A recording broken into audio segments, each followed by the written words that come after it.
Então, gente, nós estamos aí no capítulo 7, né, da Joana.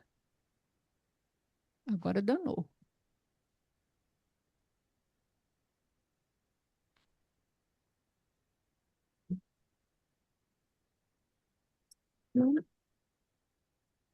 O capítulo 7, né, o tema do capítulo é a saúde. Nós estamos no terceiro texto, que é a conquista de si. E a Joana, ela vai falar si é a mesma coisa de self, que é a mesma coisa de espírito. Então, nós temos duas consciências, uma consciência profunda, que é a consciência espiritual, e a cada encarnação a gente desenvolve uma consciência transitória que a gente chama de ego, que é uma consciência mais superficial. Então, a Joana está desenvolvendo nesse texto a importância da conquista dessa consciência espiritual para a gente desenvolver a saúde, que é o tema do capítulo, né? Então, a saúde que ela entende não é só saúde física, é espiritual, é mental, né? Psicológica, é a harmonia disso tudo. O ser harmônico é que é saúde para ela. E aí, a Joana começou, no começo do texto, ela vai falar da questão dos complexos, em especial a sombra, que são aqueles núcleos emocionais não resolvidos nossos que acabam impedindo o discernimento do ego e assim o nosso processo evolutivo.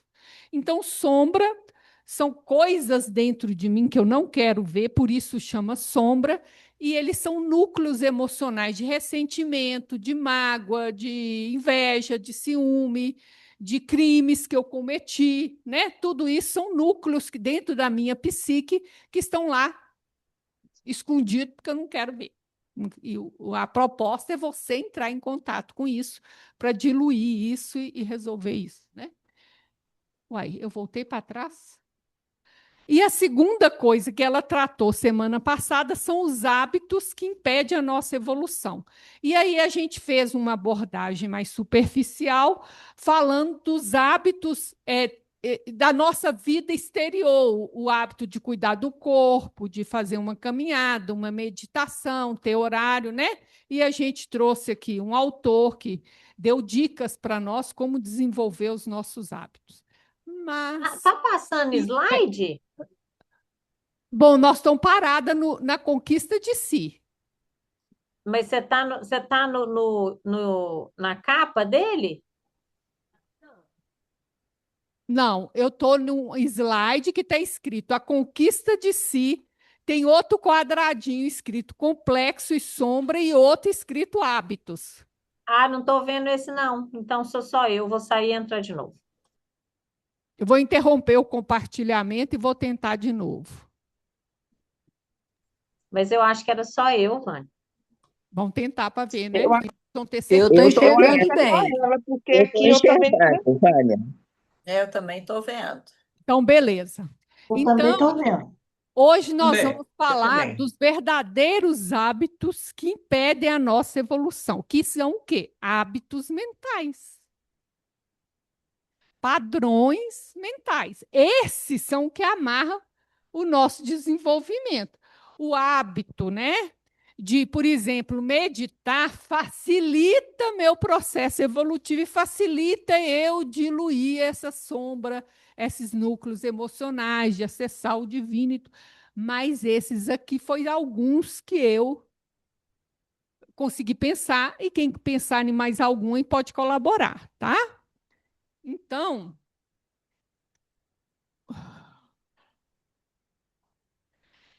o cuidar da vida do outro. A fofoca faz parte disso aí. Mas o problema nosso é que a gente não vê o quanto é maléfico cuidar tá entre parentes, vocês estão vendo, né? Porque isso é uma violência contra o outro. Então, você chegar para o outro e vem com aquela inquisição. Você é casada? Quantos filhos você tem? Você separou? Por que você separou? Você trabalha com o quê? Isso é cuidar da vida do outro. Isso é um padrão mental que você tem algo por trás disso, porque você tinha que estar cuidando da tua. Vamos falar sério. Então, gente, se a pessoa quiser falar da vida dela para você, se ela fizer um vínculo com você, ela conta. Agora a gente não. Chega com essa inquisição em cima. Isso é uma violência. E tem algo por trás disso. Vamos com calma. O segundo, a autodepreciação. Também aqui acontece isso. Parente da vitimização. E às vezes acontece no grupo, quando eu corrijo, a pessoa piora.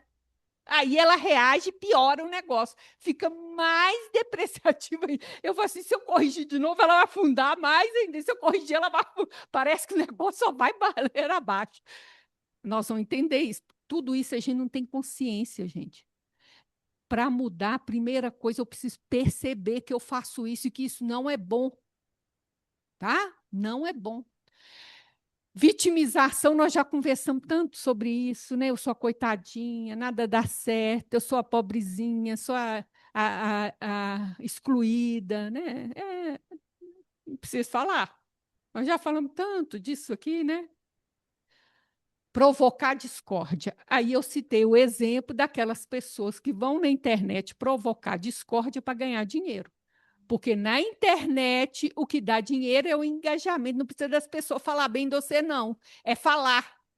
Então, isso é um hábito mental que você não pense em você, que você consegue ser uma pessoa lá dentro e outra aqui fora. E a pessoa é aquela que gosta de levantar polêmica, de pegar nas feridas dos outros. Isso é um padrão mental também. Diminuir o outro. Aí Vânia fala de Elon Musk. Imediatamente tem alguém que tem que fazer um defeito dele. Eu estou falando que o homem é santo? Não estou falando que o homem é santo, eu estou falando um lado luz dele. Tem alguém que vem por defeito. E você diminui o outro, gente. O único ser que é só luz é Jesus. Eu tenho sombra, você tem sombra, ele tem sombra. Aí você elogia a pessoa, tem alguém que ir lá furar o balãozinho do outro. Por que ele te incomoda? É tua sombra que você está vendo lá. Só vou te dar a resposta logo de uma vez. Preguiça. Essa aqui, então, a Joana falou que tem 3 portas para obsessão. Alguém sabe quais são? Preguiça é uma delas. E as outras 2? Medo e culpa. Você abre o seu campo para obsessão, só as 3 coisas. Murmuração. Aí queixa de tudo e às vezes a gente não percebe. Ai, tá quente. Ai, tá frio. Ai, tá isso. Ai. A gente não percebe, não é? E a gente não percebe. Ai, o elevador atrasou. Ai, o trânsito está ruim. Tudo a gente queixa e a gente não percebe. Tem que prestar atenção, gente. Elogiar os outros. Ai, gente, também cansa. Entendeu? Aí elogia demais. Ih, que beleza, que coisa. Eu não gosto. Eu já avisei, não gosto. Aí fica essa melação, sabe? Ai, também é um hábito mental. Tem algo por trás aí. Tá? Então, gente, cada um perceba o padrão mental seu. Eu estou dando alguns exemplos. Pode ter outros, mas o importante é você perceber o seu. Por quê? O que eu trouxe aqui alguns exemplos. Isso aqui é autodepreciação. Aí a pessoa fala comigo assim: eu sei que é bobeira, mas eu gostaria de perguntar. Ou então fala assim: eu vou fazer uma pergunta boba. Quer dizer, a pessoa está falando que ela é boba. Não, o problema é ela achar que ela é boba. Ela está falando que ela mesma é boba, por isso ela faz pergunta imbecil. E a pessoa não percebe que ela está diminuindo ela mesma, gente. Olha lá, desculpa incomodar. A pessoa está quase pedindo permissão para viver, para ter um espaço. E não percebe. Tanto faz, você decide. Meu Deus, você não tem opinião, você não tem gosto. Você pode falar, eu prefiro o azul, mas tem outras cores que também me serviriam. Então a gente pode. Não, tanto faz. Qualquer coisa que você escolher tá bom. Como assim? Você não sabe o que você gosta? Entendeu, gente? Isso tudo está por trás de uma autodepreciação de você mesma. Sou um desastre, não faço nada direito, não consigo aprender, tem demais. Isso é muito difícil para mim. Todo mundo aprendeu, por que que você acha que você não tem condição de aprender? Você pode ter mais dificuldade, demorar mais tempo, mas quem está colocando o limite é você mesmo. Entende, gente? A gente se coloca como o ser humano mais imbecil da Terra, sem capacidade. Como assim? Você elogia, não, foi sorte. Aí é porque você não me conhece. Essas foram as frases que eu lembrei. Alguém lembra de mais? Então, gente, a gente precisa prestar atenção. E aí, a gente vai no que a Joana falou. Olha, por trás isso vale para todos os padrões mentais ou para os hábitos mentais. Tem um valor e um objetivo por trás. Eu trouxe o autodepreciação porque aqui, soma ali com o primeiro lá, que eu já até esqueci como é. Cuidar da vida do outro. Mas eu acho que esse aqui ganha. Então, o mesmo raciocínio vale para os outros, tá, gente? Então, por que que eu me autodeprecio? O que está por trás? Está por trás uma ideia, né? Uma maneira de entender as coisas. Então, será que eu entendo que isso é humildade? Quem foi a pessoa mais humilde que a gente conhece? Pois é. Me cita uma frase que ele se autodeprecia. Uma só. Então, isso não pode ser humildade.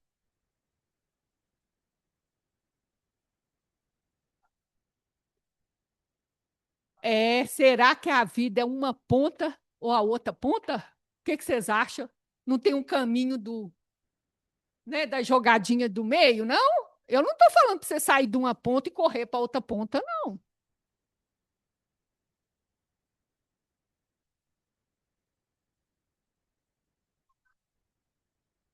Sim. Saber o seu verdadeiro lugar e o seu verdadeiro tamanho, nem mais nem menos. É isso que eu estou querendo te dizer. Você não tem que sair da autodepreciação por orgulho. Não é sair de uma ponta e correr para outra. Não estou dizendo isso, gente. E a Joana vai explicar isso aqui daqui a pouquinho, tá? Pode ser uma fuga da responsabilidade. Pode falar. Eu ia falar o seguinte.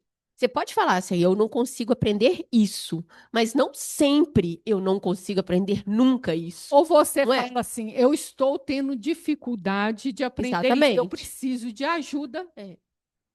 Eu posso demorar mais tempo para aprender isso, mas eu vou aprender. Entende? Então, nós que conhecemos, gente, a reencarnação, nós podemos compreender isso. Que às vezes eu vou resolver aprender piano. Vou aprender piano, que eu quero saber piano. Aí eu chego lá na aula, chega um menino de 10 anos, não só porque ele é criança, às vezes ele aprende o piano em uma semana. Eu vou aprender em um ano. Porque às vezes é a primeira vida minha que eu tenho contato com o piano. Às vezes aquele menino já vem desenvolvendo aquele talento há muitas em gerações. Mas se eu quero tocar piano, eu tenho que começar. Mas não é porque eu sou burra. Não é porque eu não dou conta de aprender. É porque eu estou aprendendo. Ele já está adiantado no aprendizado. É igual eu me comparar. Eu estou na primeira série com alguém que está na oitava. Ele passou lá por lá onde eu estava. Entende? A gente que sabe de reencarnação é que isso não tem cabimento.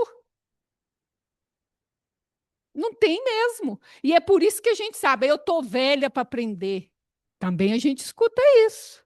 Está se autodepreciando, meu amor, a vida é eterna. Da onde tu tirou isso? No meio de quem entende de reencarnação, como você está velha para aprender. O espírito é mais velho ainda.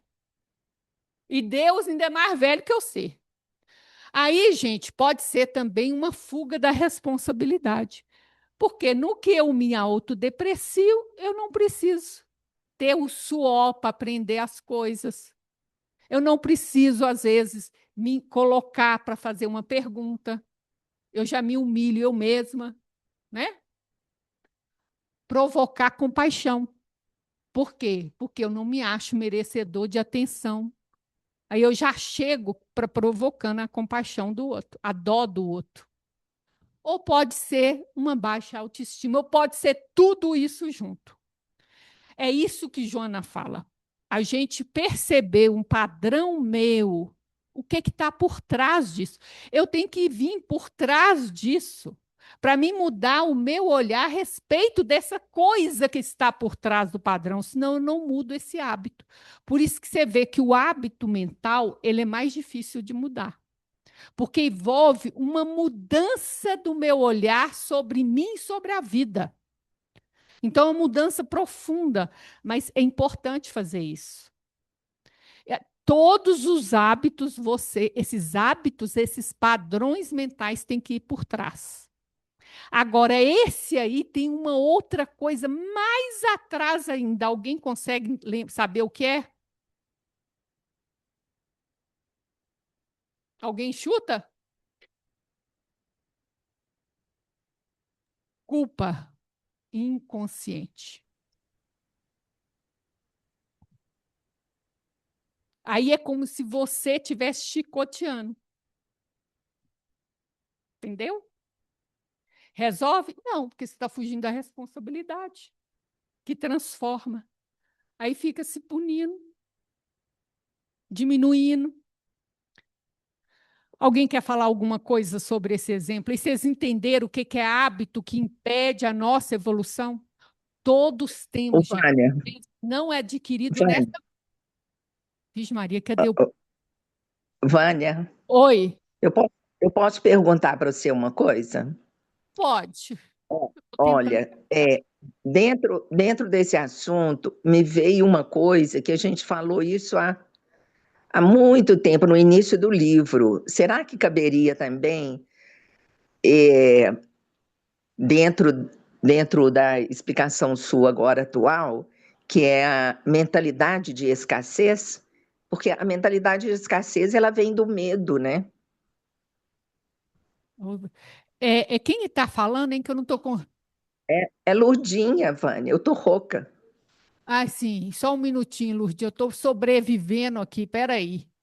Agora sim. Eita, nossa. Você pode repetir, por favor, Lourdinha? Porque o meu cérebro ele é meio masculino. Olha, Ele faz então, uma coisa de cada vez, ele não consegue, eu não sei o que você falou. Por favor. na verdade, você falou há muito tempo atrás, no início do nosso estudo desse livro, você falou, mas a gente não aprofundou muito, mas nas apresentações que a gente fez há muito tempo, mentalidade de escassez caberia aí nesse contexto, porque vem do medo, né? Pois é, eu não estou lembrando o que eu falei da mentalidade da escassez. Não tenho a menor ideia do que eu quis dizer sobre isso, gente. Pois Então, é, eu te eu pergunto penso que agora. talvez hoje eu achasse que mentalidade do escassez é meio uma mentalidade encarnado, né? Porque todos os dons divinos, eles são abundantes. Deus, gente, é uma fonte que jorra. Então, ele disponibiliza sempre para os seus filhos, de maneira abundante, todas as suas bênçãos. Ele não é medíocre na sua doação, né? É eu que acesso ele na minha condição pequena, o outro numa condição maior, o outro é a condição da gente de aproximação dele e de acesso a ele que vai mudando. Eu não sei se é isso que eu quis dizer, porque eu não tenho a menor ideia no contexto que eu falei. Mas eu pensaria nisso aí. Aí, o que que acontece? Eu acho, Lurdinha, que esse padrão mental, o que que é o padrão mental? É um modo de funcionamento da mente que é automático em mim. Por isso que ela estava falando de hábito mental. E aí, isso pode vir dessa vida ou pode vir de outra vida que foi reforçado aqui nessa vida. Eu trouxe de novo o padrão que eu fui ali, algo na minha família pode ter reforçado um padrão de outras vidas. Então, eu não conseguiria encaixar isso nesse, que eu nem sei o que eu falei, mas eu não conseguiria encaixar nisso aí, não. Se você conseguir fazer esse raciocínio, explicita para nós aí. Não, na verdade,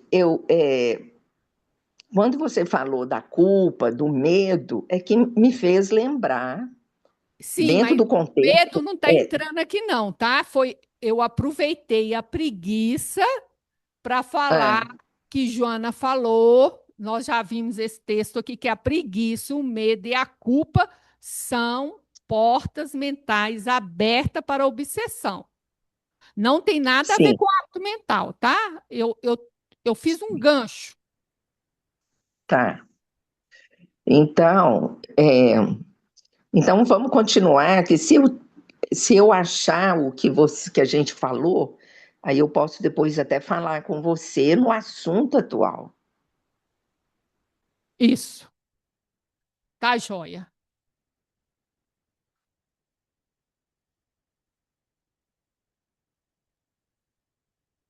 Aí agora nós vamos entrar no texto da Joana, né? No último que a gente parou.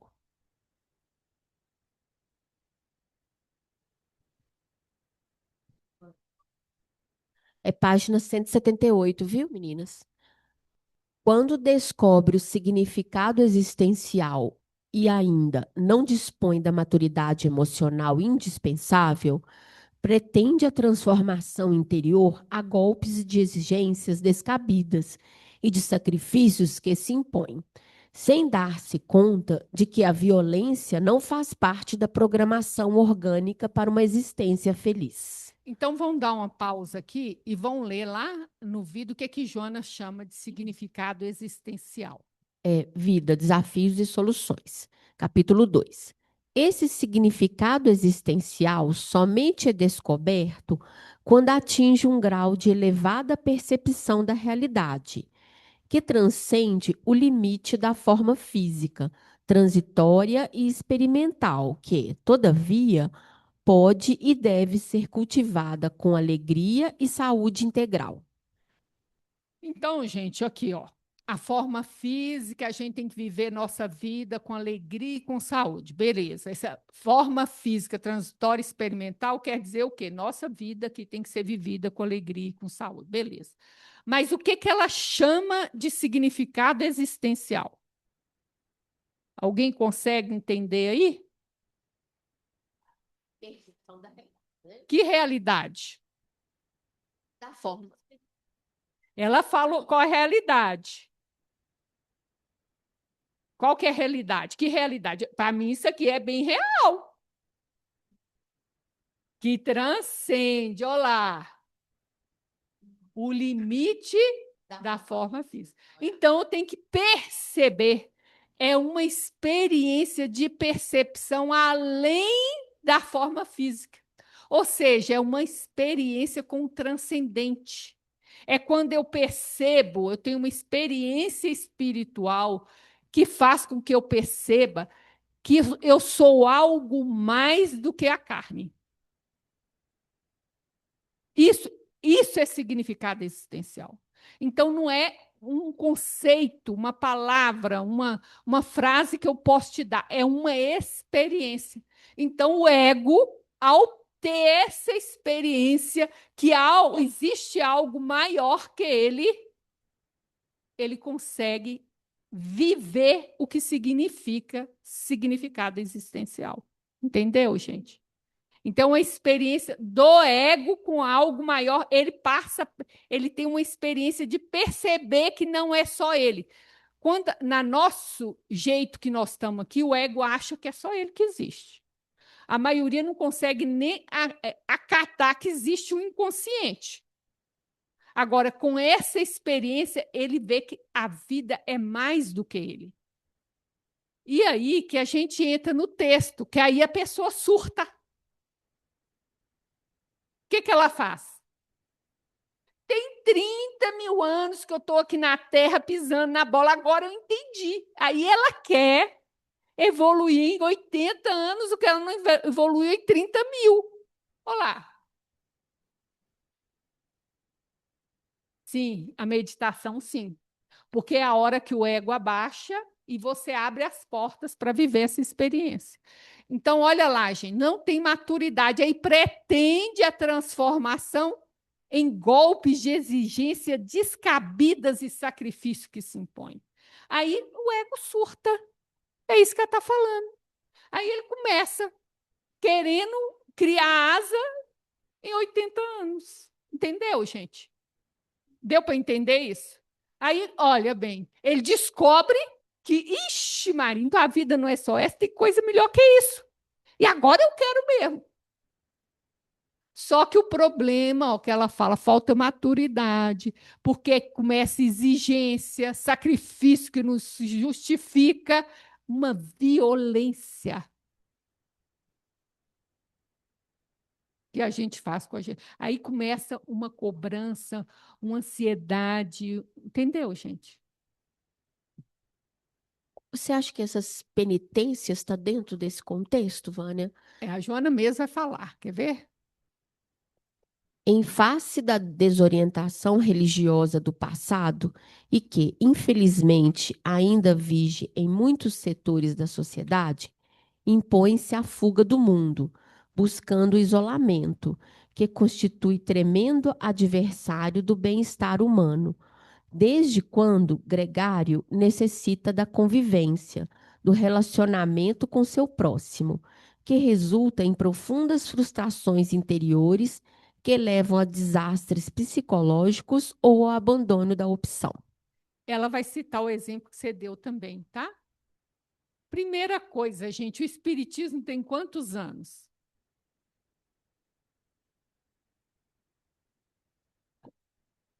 É. Então, você concorda comigo que é a primeira vida que você é espírita? Então, você veio de onde? De outras denominações religiosas. Então, você está entendendo que no teu inconsciente você pode ter crenças que pertencem a essas outras religiões? E que agora você está trabalhando para, às vezes, transmutá-las? Entendeu? Quantas vidas você foi católico? Antigamente não tinha, teve um momento que não tinha outra coisa para você ser no mundo ocidental, não, aí. Nem lugar para ir. O outro lado era pior. Melhor. Então, olha bem, e às vezes, olha o que ela conta, essa desorientação, né? A gente vê isso mais, mas às vezes a gente pode ser levado a essas coisas e não percebe, não num grau tão radical, tá? Então, qual que é o problema do isolamento? Que ela fala, pode ter duas consequências. Aí eu resolvo, o que, que é? O que, que ela está dizendo aí, gente? Eu quero ser santo. E eu quero ser santo rápido. Então, eu vou me isolar da sociedade. Porque quando eu estou sozinha, eu sou santo, não sou, não. Uai, eu como a hora que eu quero, faço o que eu quero, levanto. Como é que eu posso ter raiva, por exemplo? Só se for com o pernilongo. Porque, entendeu, gente? Não tem outro ser humano para me desequilibrar, como a gente fala, né? Olha bem como é que eu fiquei santa rapidinha. Então, então ela fala o quê, gente? Que eu posso fazer o isolamento, porém o ser humano nasceu para ser gregário. E nós vamos entender isso, mas ela fala que isso pode ter duas consequências. Esse isolamento que eu me imponho numa tentativa de virar santo rápido. Pois é. Frustração com Por que desastre. a frustração, gente? Eu vou virar santo? Aí eu estou achando que eu estou santa, e rezo, e fico naquele isolamento lá só com reza, jejum, orações. Aí, de repente, acontece uma coisinha besta, e eu descubro que eu não sou santo mais.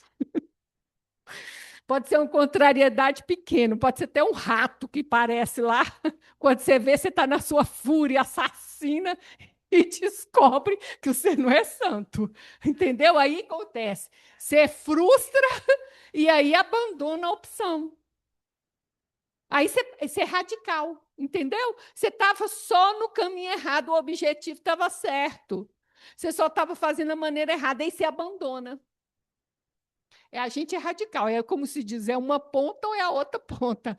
Ou então vai dar profundas frustrações. Porque não vai dar certo, gente. E nós vamos ter que entender por que, que não dá certo. Parece que vai dar certo, mas se você isola, vai dar errado. E aí a gente vai entender o problema qual que é. Então, vamos lá. E por que reparas tu no argueiro que está no olho do teu irmão e não vês a trave que está no teu olho? Ou como dirás a teu irmão: deixa-me tirar o argueiro que do teu olho e eis uma trave no teu olho? Hipócrita, tira primeiro a trave do teu olho, e então verás claramente para tirar o argueiro do olho do teu irmão. Qual que é isso aí? Que mecanismo de defesa é esse que Jesus está citando, gente?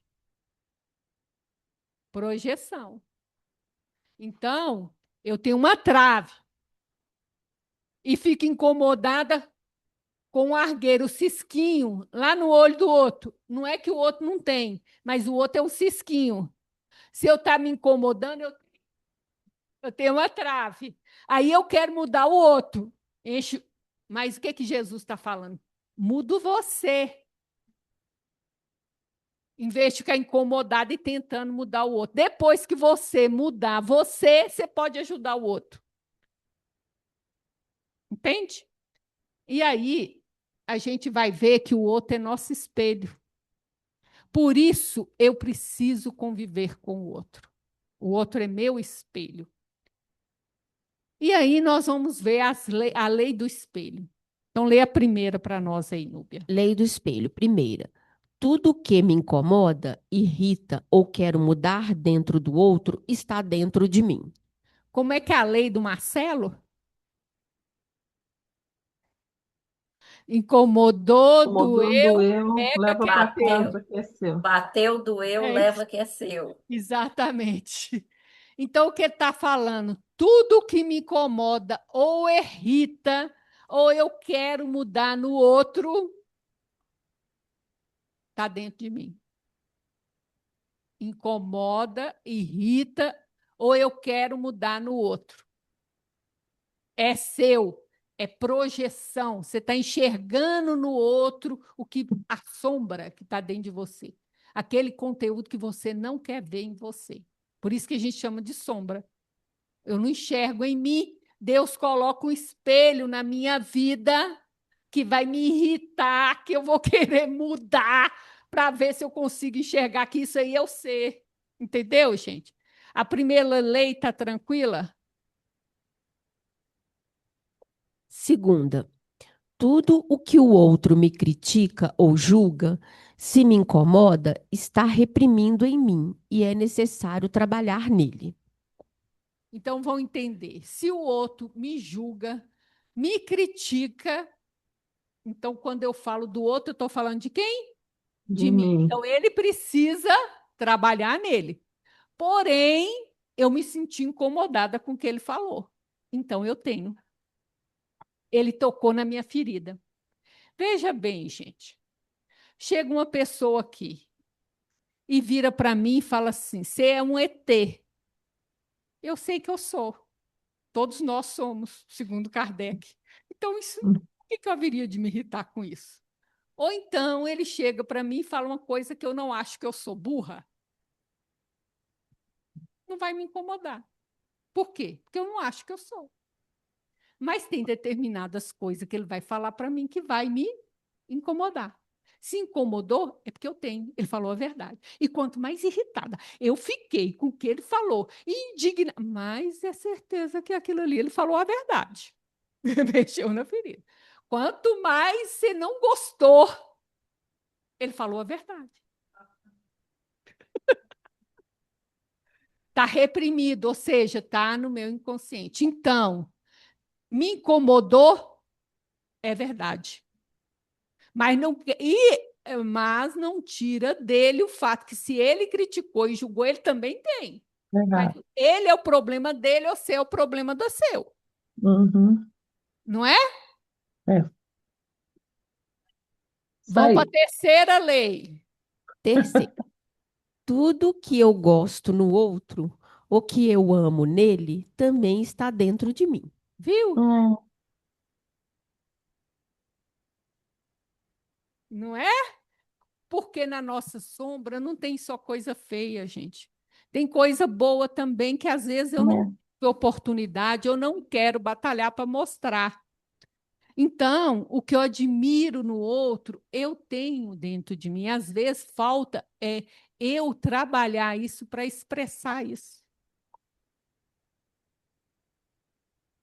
Não é? A inveja. Como é que entra nisso?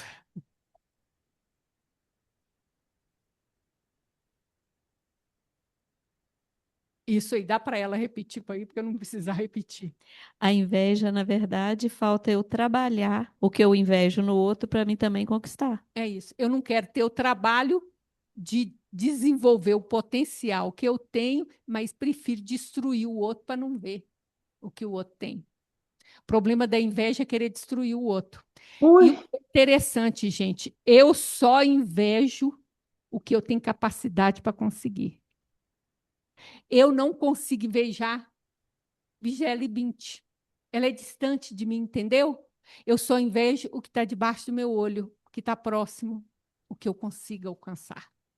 Se eu fizer isso que ela falou. Não é que eu já tenho expresso, mas eu não quero pagar o preço que ela pagou para ter isso. Ô, Vânia, mas aí no caso da inveja, eu não acho que é o que eu amo no outro, é uma coisa que a gente gostaria de ter, mas assim, de uma forma, um sentimento, a inveja eu acho que é um sentimento mais Eu depreciativo, sabe? aproveitei para poder tirar É, a diferença. Não estou falando que é a mesma coisa. não, Admiração é uma sim, coisa, inveja é outra, tá? é porque Eu na hora que. aproveitei para a gente diferenciar admiração de inveja, Uhum. tá? É, porque quando Eu você falou concordo isso com aí, você. eu pensei na outra ponta também, É. porque, na verdade, ao invés de você gostaria de ter aquilo ali, ou até assim, você ter e não gostaria que o outro tivesse. A Entendeu? inveja sempre tem algo de destrutivo, tá? Você quer destruir aquilo que a pessoa tem. Tem algo de destrutivo nisso aí. Mas você só inveja aquilo que está debaixo do teu olho. Agora, a inveja não tem nada a ver com a terceira lei. Eu coloquei aqui para a gente diferenciar, tá, gente? Tem nada a ver. Aí vamos para a quarta lei.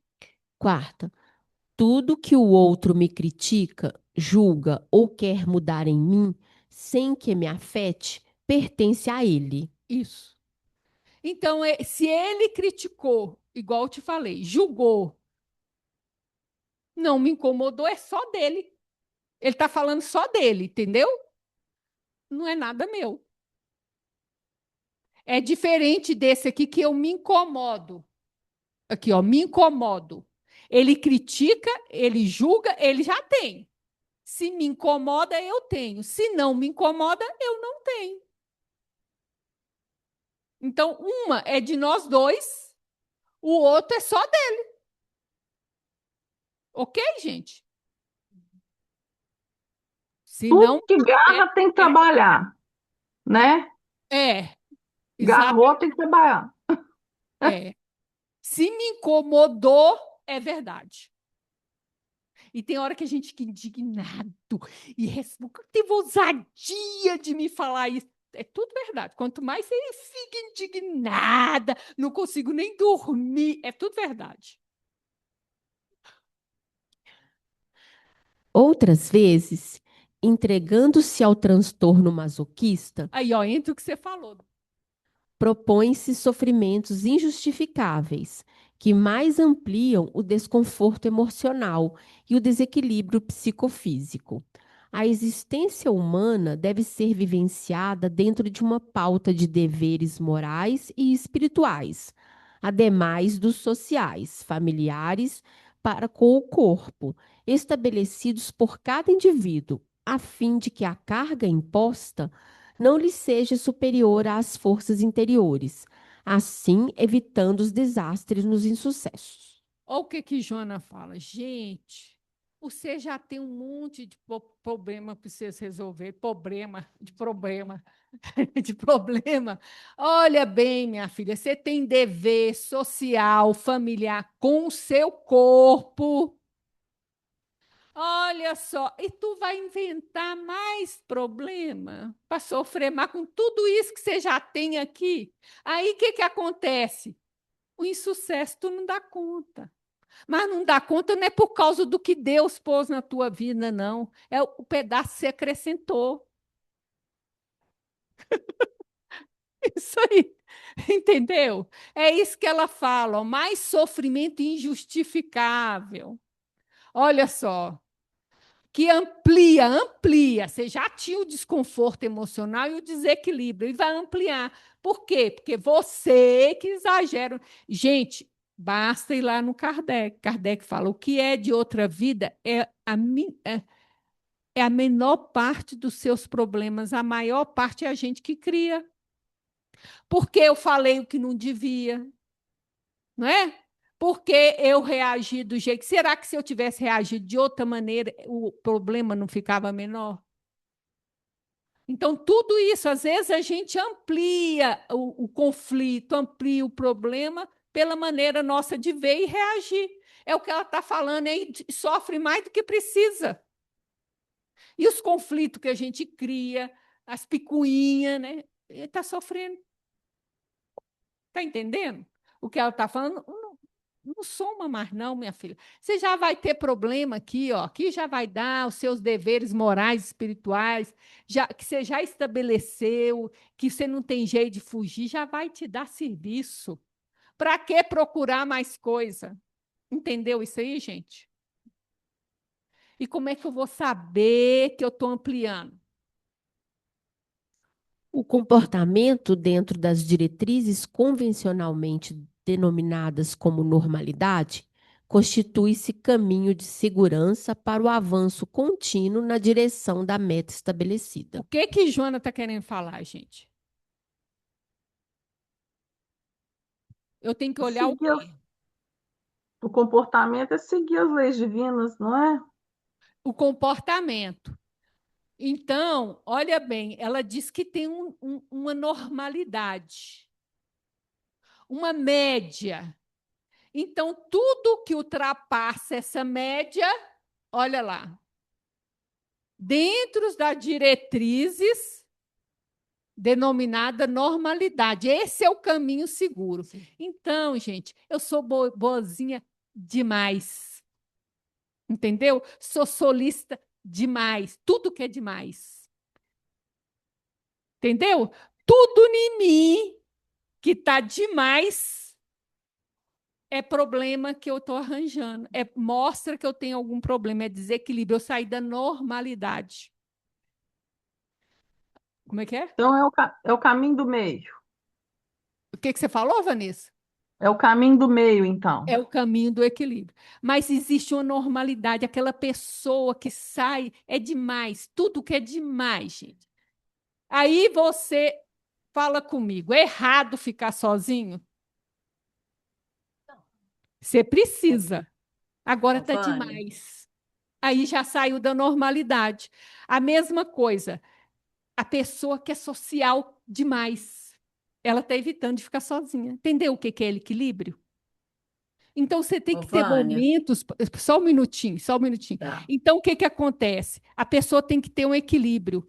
Então, ela tem que ter momentos sozinha, que ela tem que pensar nos sentimentos, fazer uma meditação, fazer uma reflexão, ter um momento do estudo dela, e tem que ter momentos de convivência com as pessoas, com a família. Agora, tudo que é demais, eu me isolo demais. Já é mostrando o problema. Ou eu saio demais. Nunca fico sozinha. Arrumo tarefa, mesmo que seja coisa boa, gente.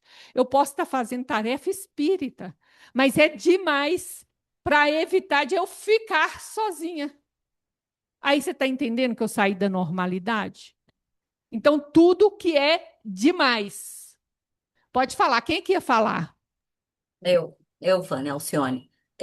Não saber falar não é também uma forma de você buscar.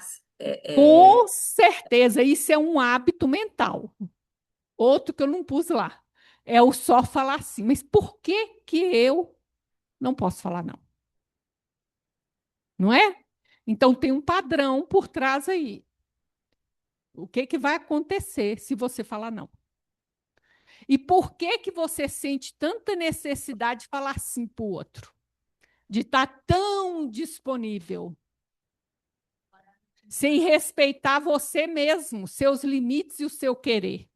Então, gente, tudo que é demais, e esse aí que ela citou, é um outro hábito mental que a gente tem, que a gente precisa ir atrás para o que está por trás disso aí, que fantasia que está por trás alimentando isso, para mim quebrar esse padrão mental. Então, o Joana está dizendo isso, gente. Olha a normalidade. Tu está saindo desse caminho de segurança, você está escondendo alguma coisa. Vai atrás. Por que que eu sou assim? Por que que eu faço questão de ser assim? Deu para entender? Então é o demais. Está escondendo alguma falta.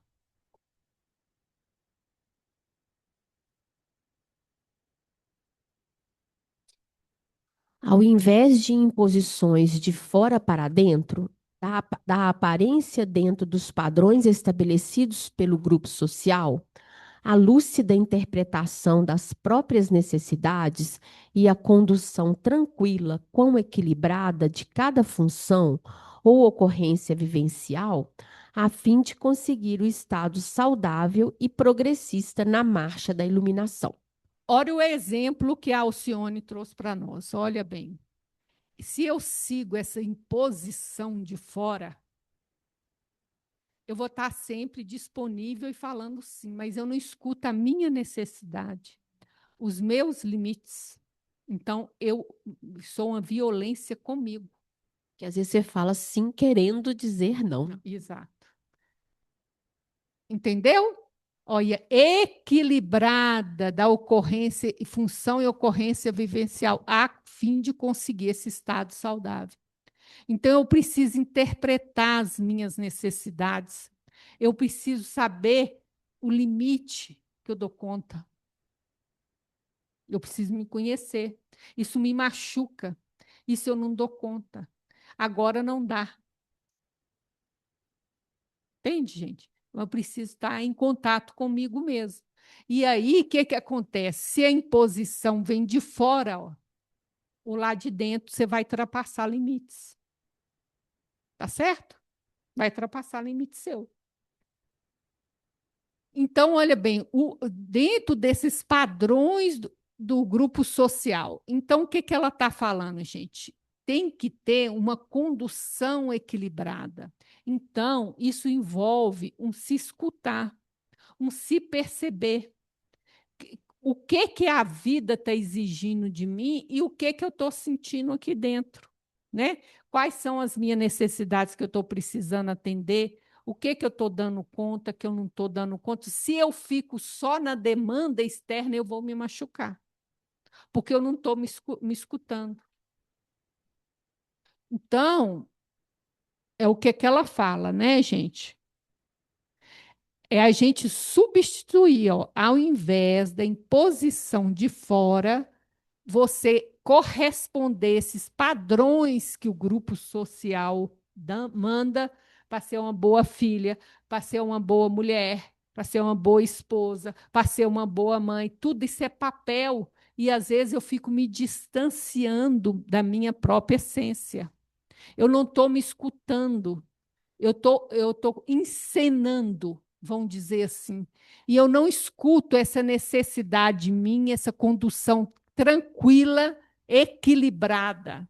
Isso vai te tornar uma melhor esposa, uma melhor filha e uma melhor mãe. Só te digo isso. Parece que é o contrário, mas não é. Porque na medida que eu estou nessa demanda externa, eu vou separando de mim, vou estourando, sabe? Eu vou estourando.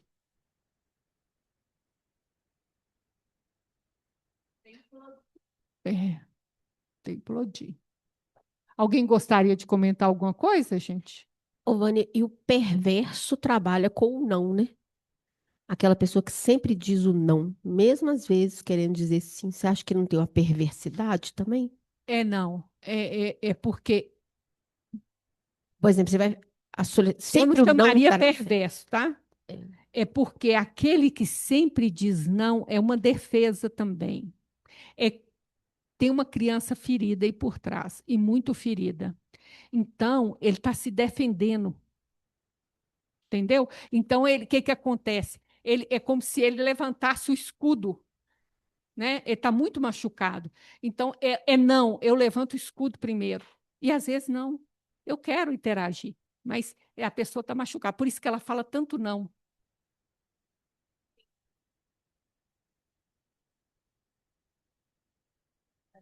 Acabou. Eu quero falar. Tem gente falando? Pô, pera aí só um pouquinho que a Vânia deu uma saidinha aqui, Júnior, porque o microfone dela parou.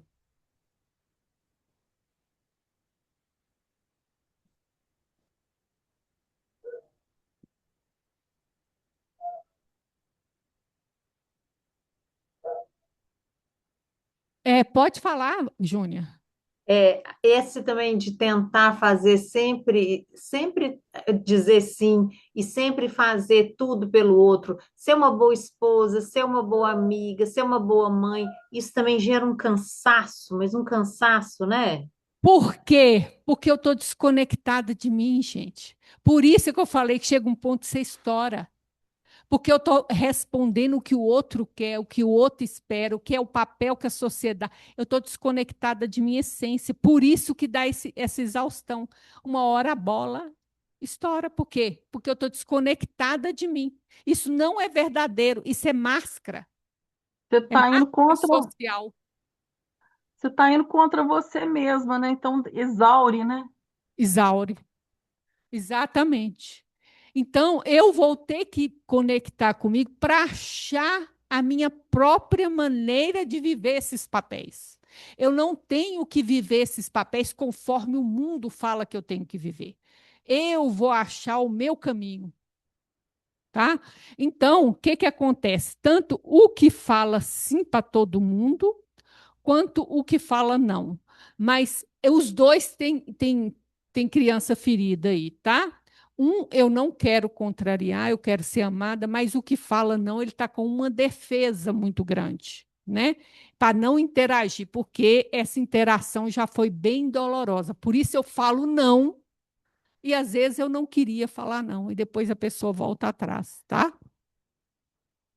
É, Aquele que fala não é igual aquele livro, O Cavaleiro Dentro da Armadura. cavaleiro dentro da armadura, a gente vai tratar da sombra, viu? Tem um vídeo lá no YouTube que conta direitinho, tá? É só se pegar lá, vai falar da sombra. Então, gente, é isso. Eu estou tentando.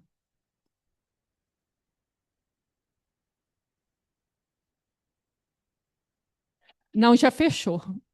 Já fechou. Já está na hora. Então, alguém gostaria de comentar? Então, gente, esses hábitos mentais